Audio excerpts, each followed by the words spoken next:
It's time for Ask Mike Mondays. Mike answers one listener's question every week. Here's Michael Becker and Paul Peebles. Welcome to Ask Mike Mondays. I'm your host, Paul Peebles, National Underwriter for Old Capital. And the great state of Texas is proud to have as a member Mr. Michael Becker, the governor of Beckerville, USA. Hey, Paul. How's it going? Again, why Beckerville? Well, I think it started out where we ended up accumulating 1,100 units over 4 deals in close proximity, and the deals were next to the junior high school I went to, so we started joking around and calling them Becker Hills, and then you morphed that into Beckerville somehow, and then we started buying Texas deals in Austin, so then it became from the mayor to governor, so I think that was the origin of how we got to where we are today. So have you had a school named after you yet? No, not yet. We could maybe change the name of it. We pay enough in property taxes to support all the local school children across Dallas. Do they pick you up in one of those state of Texas limousines because you pay so much in property taxes? They do not. That's no good. You need to start working on that. You got to get a PR person to help you with getting into a limousine that takes you to and from your house to work. So that's good. We talked with Michael Becker because, again, on Ask Mike Mondays, someone asked a question.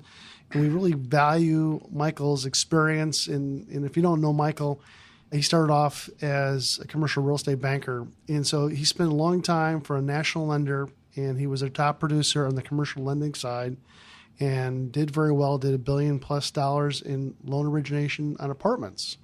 And then he had a problem where he was making too much money, and then I think his CPA said, "Why don't you go out and buy some single-family homes?" So I think he bought 14 single-family homes, and then found out that he was kind of the smartest guy out there, and said, "Let me take these, just like Monopoly. You go from those green things. What are those called? Well, greenhouses, red hotels, right? Red hotels. In our world, the red hotels are not red hotels, but they're apartments." So we kind of leveraged the 14 started to get into apartments. At that period of time, he left the bank. So that's kind of his history. And with his business partner, they formed Strategic Property Investments. So not only does he have the real estate underwriting of apartments through the banking side, but he also does the ownership and syndication side with large apartments in the Texas area. So we turned to him to kind of figure out what's really going on. So, I mean, that group over at SPI has done over $1 billion in apartment transactions, 40 apartment acquisitions, 8,600 units they've purchased. So they've done very well over a period of what time? Is that like 25 years, yes, Michael? A little less than 7, I guess, at this point. 7. But you've been in banking for a long period of time, and that's kind of just the follow-through from your banking career into ownership. So we turned to Michael on that one. So I'm going to just throw out a question that a listener came in and said, "Michael, I know you've covered this in the past, but now I'm ready to go and need to raise equity and find a partner to share the responsibilities. How do I find them?" I think partnerships are great, especially if they work well and you guys are strategic and intentional about how you put them together. My partner is based in Austin. I'm here in Dallas, and really we have very different but complementary skill sets to each other. So I think he's one of the smartest guys you ever meet. He's very brilliant when it comes to the analytical side of the business and chopping these deals financially up and putting them in a spreadsheet and making kind of really good information based decisions on these deals. So he's kind of almost like I don't know what you call Paul. I'm his chief investment officer, or kind of for the company in a lot of ways, and kind of heads up the credit, the analytical part of it. And why I can do spreadsheets and stuff, I don't enjoy it, and I'm not as good at it as he is. And I kind of focus really more on kind of investor relations, raising capital, and networking with brokers, things like that. Yeah, if you have two people that do the same thing, one of the two is not needed or necessary. Yeah. So having someone that has different but complementary skill sets to you, I think is good. So when you look into potentially put a partnership together, especially kind of like on the operating side, specifically finding, if you're good at networking and kind of raising capital and kind of BSing with people and things along those lines, certainly try to find someone that might be, a little bit better on the analytical side, maybe a little better organized, and can kind of complement your skill set. So that'd be kind of the first thing. Where do you go about meeting people? I mean, there's many different ways. Obviously I was, as Paul just mentioned, I was a longtime banker. So I met my partner by making a loan to one of his clients. And we kind of met because he was working for a broker and I was a banker making a loan, and we kind of met, and that's kind of how we got together. A lot of people that don't listen to this obviously aren't commercial real estate lenders. So they're, unless you see a lot of people that join local like mentoring and investment clubs and things like that. And in that room, there's a variety of people that kind of have different professional backgrounds and different financial means within the group. So, certainly finding somebody there, you certainly could find someone that maybe has a little bit different skill sets than you do. So that might be a good place to kind of go, meet some people just kind of through those types of things. I don't know if Paul has anything else to add to kind of where you might meet them, but I think that would certainly be a good place to do it. And then I think really, when you're putting these deals together, you need kind of a few things. You need access to deals. So, you need to kind of be networks with brokers. You need to, have the ability to kind of chop these deals up, put them together, process them, and then you have access to capital, both debt and equity.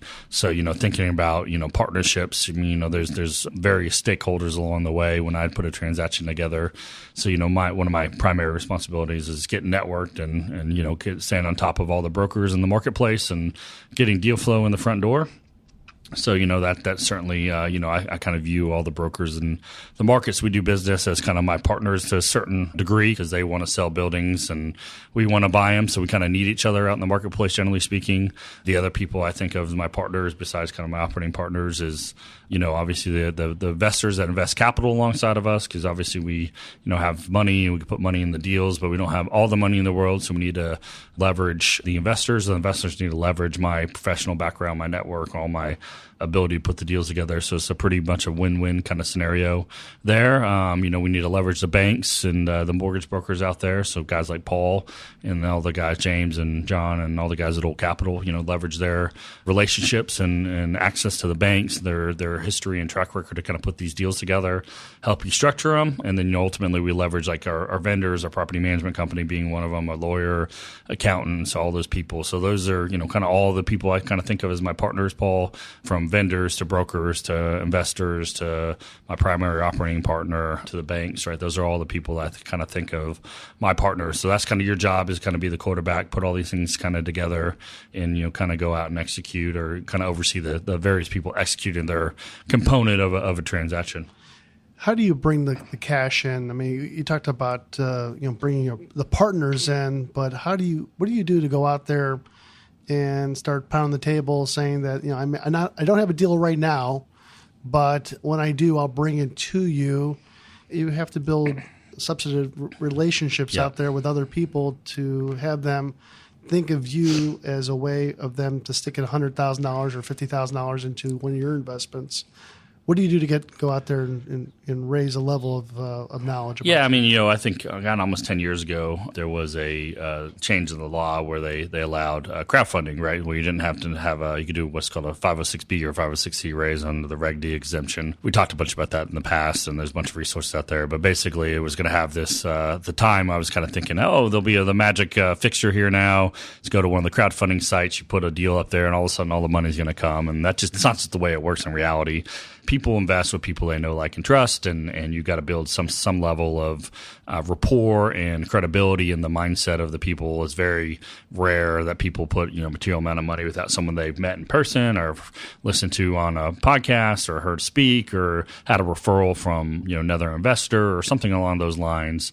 You got to build a relationship, whether that's virtually or physically, in person.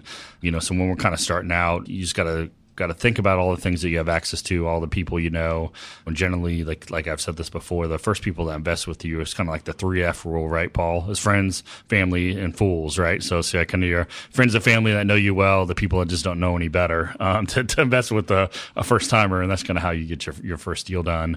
But the way you meet those people, I find it's easier a lot of times. I've probably told the story before, but one of the seventh or eighth deal we did, I was putting some money together, and we've done several deals at that point, and I went to my dad and asked my dad to give invest in one of my deals, and he was just like pulling teeth to get him to invest in one of my deals, and ultimately he kind of said, well, I'll give you the money if you need it, and I was like, well, I don't need it. It was just an opportunity. So I ultimately backed off, and we ended up tripling the money in 2 years, and he didn't invest in the deal, and it was fine. But I find it's easier to invest, get people that don't know you as well and intimate in a lot of ways, just kind of know you in your professional sense versus a personal sense down the road. They because when you're out there doing deals, you have a professional persona, and people like your friends and family. It's like I heard this from Robert Helms once, from the real estate guys. A lot of times they seen you kind of drunken in your underwear, right? So they've seen you in a non-professional setting, and maybe you're not in the most professional moment in your life. And my dad certainly had that impression of me as a 15 or 16-year-old snotty punk kid, right? So he kind of still, even though I'm in my 40s, you might think of me in that sense to a certain degree. So you go into the clubs, go into meetups, maybe hosting a meetup, starting something along those lines. And those are good ways to kind of get a certain level of credibility to get kind of those first investors to invest with you. I absolutely love the meetups. I mean, you look like the smartest guy in the room because you're bringing in somebody maybe that speaks on behalf of you, that has specific knowledge, whether it is an attorney that handles SEC stuff, or it is maybe a commercial appraiser that comes in, or somebody that has done transactions in the past that is trying just to get their voice out, and then just by that they've done so well, maybe you can get a good rapport with the people out in the audience that they'll look at you as being part of the deal and other deals. So, I mean, these meetups, I think, are gold, and a great way of establishing credibility as a thought leader in that market. So I definitely like meetups doing it. So we talked about the vendors. We kind of talked a little bit about trying to find equity in the deal. One of the things I'm pounding the table on right now in 2020 is really structure of these deals. When somebody that wants to get into multifamily but does not have kind of all the tools in the toolbox, they may have a net worth, they may have liquidity, or they may have multifamily ownership or knowledge.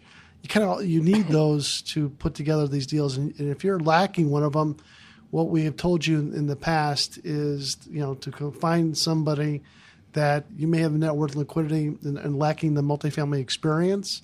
Go find somebody that has the experience. Well, we're still pounding the table on that one, but we're really looking for you to get help if that person with experience has net worth and has liquidity that helps you to kind of make you overall strength to be more solid. Again, that would probably be common sense to find somebody. There's not maybe a lot of people. You may have to find some. You may have to go over and build some more relationships with folks. And I'll tell you the reason why is because a lot of promoters are out there that maybe have experience that they'll cover you on the experience part, but they have no net worth and they have no liquidity, so they're really not helping you into the transaction. So I'm pounding the table to have you find somebody that not only has the experience but has the net worth and liquidity to help you.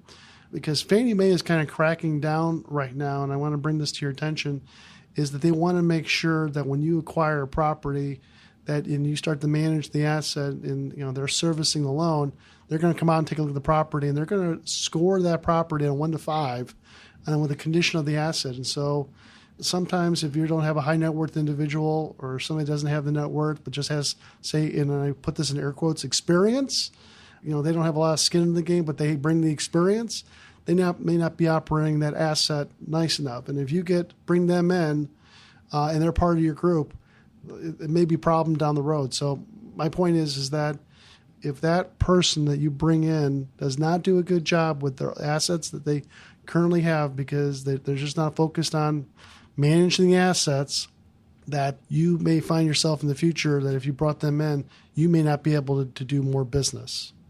Fannie Mae will kind of lock you out because you're associated with not a good actor. And so be very careful with that. So speaking of Fannie and Freddie, have you noticed kind of as far as quality of sponsor, as far as kind of getting into these deals? Especially, I noticed that we're helping a guy buy a deal right now, and we got 2 different loan quotes from Freddie Mac. Obviously, we've been borrowed hundreds of millions of dollars and pretty large Freddie Mac borrower.